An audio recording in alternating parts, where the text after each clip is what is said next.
Les enfants de la crique de Rémi Baille.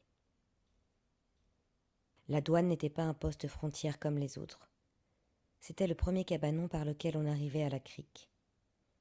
Il était reconnaissable à sa teinture ocre, à sa tôle moins fatiguée que les autres, mais surtout à son bougainvillier dynamite, première dénotation violette de ce paradis. Plus que sa silhouette de première maison du village, il marquait l'arrivée par une série de panneaux peints à la main sur lesquels était écrit « Interdit aux cons »,« Attention au feu » et, plus haut que les autres, « Longomai », le nom du lieu. L'accès se méritait.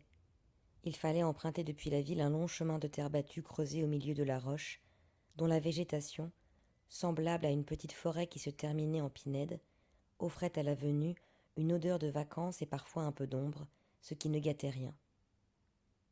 La crique n'était pas coupée du monde. Elle avait gagné son retrait par la force des choses. D'abord la route devenue impraticable suite aux éboulements successifs, laissant passer autrefois les ânes chargés et désormais quelques vélos. Mais surtout grâce à la volonté de ses habitants de décider que le monde, c'était déjà eux seuls, et la vie qu'ils produisaient ici. Il était enviable, l'écrin, pour les gens en dehors de tout ça, un coin dans lequel on prévoyait des journées à la plage. Depuis cette route, longue d'1 heure à pied, les plaintes de la ville s'effaçaient à chaque pas. Le rythme changeait. Le soleil en Cadore y faisait son beau, et les derniers mètres souvent s'éternisaient sous le poids des glacières et des tongs défaillantes. Un peu de courage. Dans la distribution, chacun jouait son rôle avec un surplus d'aisance. Les euphorbes en jaune d'éclat se laissaient cueillir sans embrouille.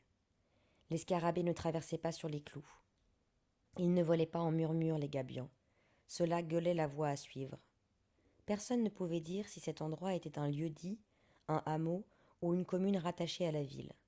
C'était simplement la crique, un secret, comme un mot de passe, volontiers partagé, sans cesse révélé, toujours avec la précaution des choses qui comptent. Les enfants de la crique de Rémi Baille, lu par Pauline Ziadé. Les enfants de la crique de Rémi Baille, apparu aux éditions Le Bruit du Monde.